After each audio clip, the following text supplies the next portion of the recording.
오늘은 노블 페이츠, 한국말로 고귀한 운명이라는 게임입니다. 식사 준비 묘사가 잘 되어 있고 다음 요리 재료가 겁먹은 채로 요리사를 쳐다보는 게임이죠. 화살 맞으면 토마토를 뿜어냄으로써 전체 이용과 라이센스를 획득한 개척 시뮬레이션이기도 합니다. 노블 페이츠의 개척은 조금 특이한데 왕 하나와 주민 둘, 범죄자 한 명으로 시작해요. 범죄자는 하는 게 없습니다. 서서 똥 싸는 게 유일한 일과죠. 이 포로가 왜 있는지 말하자면 같은 부족 출신 4명이 부족을 탈출해 새로운 땅을 찾다가 왕관 하나를 주우면서 이참에 누가 왕할지 고르게 됩니다. 한 명을 왕으로 선택하면 다른 한 명이 인정 못한다며 욕을 하는데 여기서 반대하는 주민의 목을 칠 수 있어요. 튜토리얼도 안 하고 주민 한 명 조질 순 없어서 속박했습니다. 이게 바로 테리라는 포로가 생긴 이유입니다. 그리고 포로가 한 명 더 생겼어요. 기존 부족장이 도망친 4명 잡아라고 보낸 암살자인데 두드려 패서 기절시킨 다음 치료해서 몸을 묶어놨어요. 감옥은 아직 없지만 그들은 도망칠 수 없습니다. 옐로스톤 부족에서 암사자를 계속 보낼 것 같았기 때문에 왕인 하찌는 주민 영입에 힘을 쏟았어요. 질문을 한 뒤 듣기 좋아할 대답을 골라서 알랑방구 꼈습니다. 덕분에 시즐이라는 겁쟁이 주민을 영입하고 마을을 돌아다니는 방랑자에게도 접촉했어요. 라이터라는 활쟁이인데 성향이 질서, 정의를 추구하는 뒤통수 칠 걱정 없는 전사였습니다. 하찌가 이빨에서 땀나도록 알랑방구 꼈지만 라이터는 철벽치며 방랑자의 삶을 찬양했어요. 그래서 체포하기로 했습니다. 남의 땅에 들어와서 잔디 밟은 죄를 묻기로 했죠. 처음엔 이길 줄 알았어요. 이 친구가 방랑자의 리더라는 걸 몰랐으니까요. 리더가 맞는 걸 본 다른 방랑자들은 똑같이 무기를 들기 시작했고 하찌는 좀 많이 쳐맞았습니다. 4대3인데 왜 이리 불리한가 봤더니 구와 사비어는 소꿉놀이하고 앉았고 겁쟁이 시즐은 그걸 응원하고 있었어요. 멤버 전원이 내사 상태에 빠졌지만 시즐은 쳐도망갑니다. 포로테리는 자유의 시간이 왔다고 좋아했고요. 게임을 다시 로드했습니다. 이번엔 이빨 빠지도록 아부 떨어서 라이터를 영입하는데 성공했어요. 이 유능한 전사는 나중에 배신합니다. 산타 모자와 바지를 새 옷으로 바꿔달라는 걸 제가 무시했거든요. 주민의 요구사항이나 주요 이벤트는 오른쪽 화면 아래에 표시되니까 자주 보세요. 나중에 구와 이야기하던 중 라이터의 소식을 들었는데 어떤 부족에 가입한 뒤 멤버들과 다투다 죽었다고 합니다. 실제로 당신이 만나는 모든 인연들은 마을을 떠나면 사라지는 게 아니라 이웃 부족에 들어가거나 적대적 부족에 들어가기도 합니다. 주민 영입을 어느 정도 했으니 이제 동물을 영입할 거예요. 동물을 길들여 키운다고 스스로 번식하진 않습니다. 야생동물을 잡아서 고기를 얻는 것과 별반 차이 없어요. 대신 친구가 됩니다. 주민과의 끈끈한 우정으로 당신과 함께 적을 퇴치할 것이고 당신 대신에 화살을 맞을 것입니다. 사슴으로 적대 국가놈들을 유인한 뒤 2층에서 편하게 공격할 수도 있어요. 추가로 소 길들이는 법을 연구한 뒤 키우는 걸 추천합니다. 소는 틈틈이 우유를 제공하며 높은 체력과 공격력으로 적을 위협해요.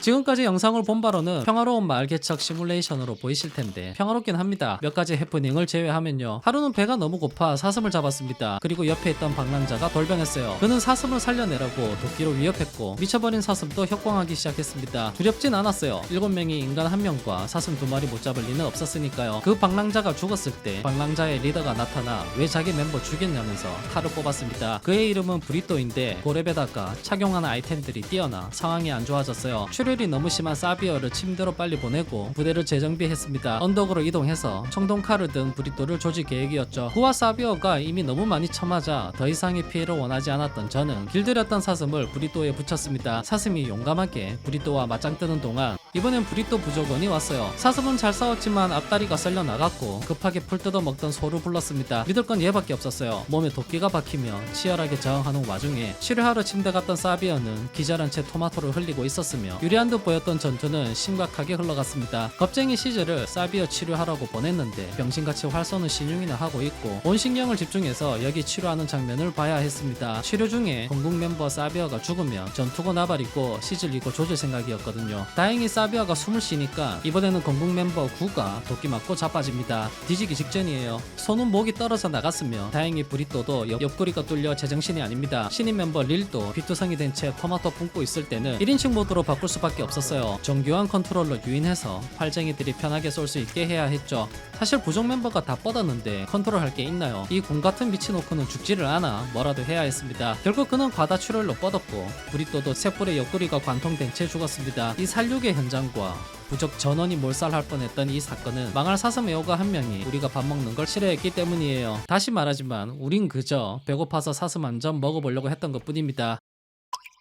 미친 동물도 우리를 가만히 두지 않아요. 미친 사슴은 소를 물어 뜯었지만 데미지는 없었습니다. 대신 소가 미치기 시작했어요. 이러다 또 다 뒤질 것 같아 초기의 부대를 재정비하러 갔습니다. 그때 마을 여관에 1년 동안 투숙하며 밥만 축내던 용병 글리머가 박밭을 하기 시작했어요. 그럼 뭐합니까? 구가 또 물어 뜯기고 있는데 멧돼지는 구의 무릎을 계속해서 작살냈고 멧돼지의 시선을 돌려 구를 응급치료해야 했어요. 다행히 라이터가 치료를 잘해줘서 살 수 있었습니다. 미친 소는 글리머의 내장을 뽑고 있었고요. 글리머가 눈 뜨고 있는 걸 본 건 이게 마지막이었습니다. 피떡된 구를 치료하는 건 이제 월간 행사입니다. 그는 성격이 다혈질이고 개 같은 걸 참지 않아요. 게임 초반에 포로 한 명 암살하려다 참는 거 보고 진작에 알아봤습니다. 진심으로 제가 시킨 게 아니에요. 지 혼자 저러는 겁니다. 한 번은 게임 진행하다 갑자기 멈추길래 뭔 일이 났나 봤더니 라이터가 결국 그 포로를 좁혔습니다. 밥 먹을 때마다 개소리 하는 건 봤는데 그게 주민을 좀 빡치게 만드나 봐요. 그냥 오크 가족 하나 장만하기로 했습니다. 작업하기 편하게 갑옷도 다 벗기고 겨울에 이 친구의 가죽과 고기를 사용할 거예요. 주민들은 각자 성향과 취향이 있습니다. 여기 죽은 인프를 쌓아놓은 이유는 인프 육회를 좋아하는 정신나간 주민이 있기 때문이고 주민이 늘어나고 마을이 번창하는 게 싫은 환자도 있어요. 망할미르는 사슴 가죽 옷을 정말 싫어했습니다. 인간 가죽 달라고 연병을 해서 포로로 속박해둔 상태예요. 그래도 일은 잘했기 때문에 어떻게든 그에게 호감을 사서 다시 주민으로 만들고 싶었습니다. 아무것도 하지 말고 잠만 자라고 스케줄 조정해준 적도 있죠. 그는 부족 멤버가 다시는 되고 싶지 않다고 해서 결국 노예 신분을 준 뒤 일을 시켰습니다. 하지만 인간 가죽 을 광적으로 집착하는 미르는 선을 넘어 다른 적대 부족의 호감을 갖는 언행까지 해요. 다혈질 구가 참지 못하고 미르를 좁혔습니다. 이렇게 된 거 저도 좁혔어요. 안 그래도 옥수수 수확 끝나면 조질 생각이었기 때문입니다. 흔적도 남기지 않기 위해 식사 준비를 했습니다. 오늘 저녁은 먹을 입이 줄어듦과 동시에 오크 고기를 푸짐하게 먹을 수 있어요. 마을에서 유일한 인간인 사비어가 특히 좋아하는 고기죠. 사실 사비어는 인종평등주의자입니다. 인간 고기, 오크 고기 둘 다 좋아하거든요.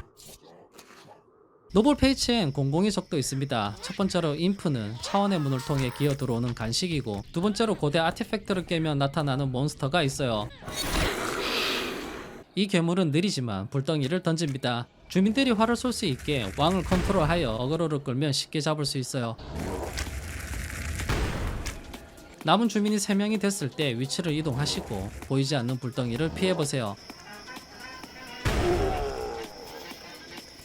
몬스터가 집을 부수는 동안 활을 장착하며 최대한 뭐라도 하면 됩니다. 주민 한 명만 남게 만들었다면 이제 컨트롤하기 쉬워져서 레이드 가능성이 높아져요. 이리저리 이동하며 뭐라도 해보세요. 소를 보내도 되지만 좀 더 괜찮은 방법도 있을 겁니다. 소 한 마리 길들이는데 많은 시간이 걸리니까요. 계획한 대로 마을이 파괴됐다면 구경하는 것도 괜찮습니다. 보스의 공격 패턴을 연구하는 거죠. 노블 페이츠의 세상은 경이로움으로 가득 찼습니다. 소고기 먹으려고 하니 옆에 있던 사슴이 소를 구출하려고 하고 애완사슴은 주인이 죽으면 그의 무덤을 떠나지 않고 지킵니다. 마지막으로 드릴 팁은 마을에 아무리 많은 사이코패스가 있어도 뛰어난 주민도 곁에 있기 마련이니 힘내시고 나아가세요. 당신을 따르는 주민과 함께 적을 처치한 뒤 빠르게 성장하시고 성벽을 올리세요. 그럼 저의 제멋대로 리뷰를 봐주시는 모든 분들을 존중하고 존경하며 오늘도 사랑스러운 하루 보내세요.